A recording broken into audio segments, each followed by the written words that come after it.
ଆଜି ହେଉଛି ପବିତ୍ର ନାରଦ ଜୟନ୍ତୀ। ହାତରେ ବୀଣା ନେଇ ଯେ କେହି ନାରାୟଣ ନାରାୟଣ କୁହେ, ତେବେ ତୁରନ୍ତ ଦେବର୍ଷି ନାରଦଙ୍କର ପ୍ରତିମୂର୍ତ୍ତି ଆମ ସାମ୍ନାକୁ ଆସିଯାଏ। ତ ସେ ବିଭିନ୍ନ ସ୍ଥାନ ଭ୍ରମଣ କରି ଗୋଟିଏ ଲୋକର କଥାକୁ ଅନ୍ୟ ଲୋକରେ ପହଞ୍ଚେଇଥାନ୍ତି। ସେଥିପାଇଁ ତାଙ୍କୁ ଆଦିପତ୍ରକାର ମଧ୍ୟ କୁହାଯାଏ। ତ ପ୍ରତ୍ୟେକ ବର୍ଷ ଜ୍ୟେଷ୍ଠ କୃଷ୍ଣ ପ୍ରତିପଦା ଦିନ ତାଙ୍କ ଜୟନ୍ତୀ ପାଳନ କରାଯାଏ। ଚଳିତ ବର୍ଷ ଯାହାକି ଆଜି ହେଉଛି ମେ ମାସ 13 ତାରିଖ, ଏହି ଅବସରରେ ତେବେ ଆଦିପତ୍ରକାର ନାରଦଜୀ ପ୍ରଜାପତି ବ୍ରହ୍ମାଙ୍କର କୋଳରୁ ଜନ୍ମ ହୋଇଥିବା କାରଣରୁ ତାଙ୍କର ମାନସ ପୁତ୍ର ବୋଲି କୁହାଯାଏ। କିନ୍ତୁ ତାଙ୍କ ଜନ୍ମ କାହାଣୀ ଅତ୍ୟନ୍ତ ରୋଚକ। ଯେତେବେଳେ ବ୍ରହ୍ମା ତାଙ୍କ ବ୍ରହ୍ମାଣ୍ଡ ବିସ୍ତାର କରିବାକୁ ଆଦେଶ ଦେଇଥିଲେ, ସେତେବେଳେ ନାରଦଜୀ ଏହାକୁ ମାନିବାକୁ ମନା କରିଥିଲେ ଏବଂ କହିଥିଲେ, ଅମୃତ ଠାରୁ ଅଧିକ ପ୍ରିୟ ଶ୍ରୀକୃଷ୍ଣଙ୍କର ସେବା ଛାଡ଼ି ମୂର୍ଖ ବିଷୟ ଆକାରର ବିଷପାନ କରିବ।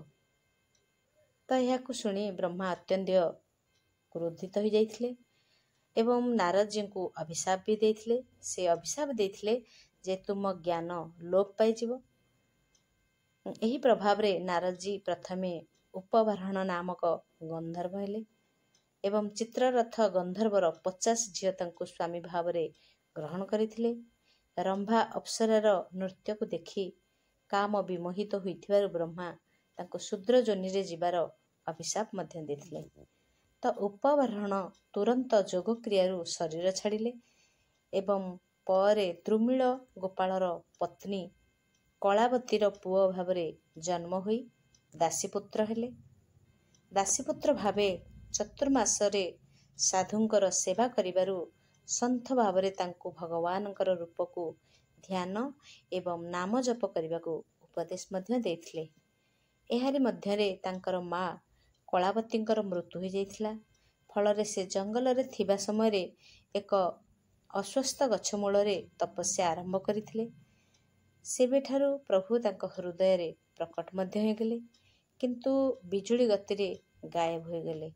ଦର୍ଶନ ପାଇଁ ବ୍ୟାକୁଳ ହେବାରୁ ଆକାଶବାଣୀ ହେଲା, ଏବେ ତୁମେ ମୋର ଦର୍ଶନ ପରବର୍ତ୍ତୀ ଜନ୍ମରେ କରିପାରିବ। ଏହାପରେ ବୟସ ସରିଯିବାରୁ ଦାସୀପୁଅଙ୍କର ମୃତ୍ୟୁ ବି ହୋଇଗଲା। ସେ ପୁଣି ଥରେ ବ୍ରହ୍ମାଙ୍କର ମାନସ ପୁତ୍ର ଭାବରେ ଜନ୍ମ ହୋଇଥିଲେ। ସେବେ ବୀଣା ବଜାଇ ପ୍ରଭୁଙ୍କର ଗୁଣଗାନ କରୁଥିଲେ। ଯେବେ ସେ ହୃଦୟର ସହ ପ୍ରଭୁଙ୍କୁ ଡାକନ୍ତି, ସେବେ ଭଗବାନଙ୍କର ତୁରନ୍ତ ମନରେ ପ୍ରକଟ ହୁଅନ୍ତି। ତେବେ ନାରଦଜୀ ଜଣେ ଦେବର୍ଷି ହେବା ସହ ବେଦାନ୍ତ, ଯୋଗ, ଜ୍ୟୋତିଷ, ଔଷଧ, ସଙ୍ଗୀତ, ଭକ୍ତିର ମୁଖ୍ୟ ଆଚାର୍ଯ୍ୟ ମଧ୍ୟ ଅଟନ୍ତି।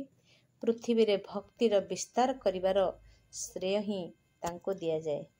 ଏମିତି କୌଣସି ପୁରାଣ ନାହିଁ ଯେଉଁ ପୁରାଣରେ କି ନାରଦଜୀଙ୍କର କଥା କୁହାଯାଏ ନାହିଁ। ତେଣୁ ଆଜି ତାଙ୍କର ପବିତ୍ର ଜନ୍ମ ଜୟନ୍ତୀରେ ତାଙ୍କ ଚରଣରେ ଶତକୋଟି ପ୍ରଣାମ।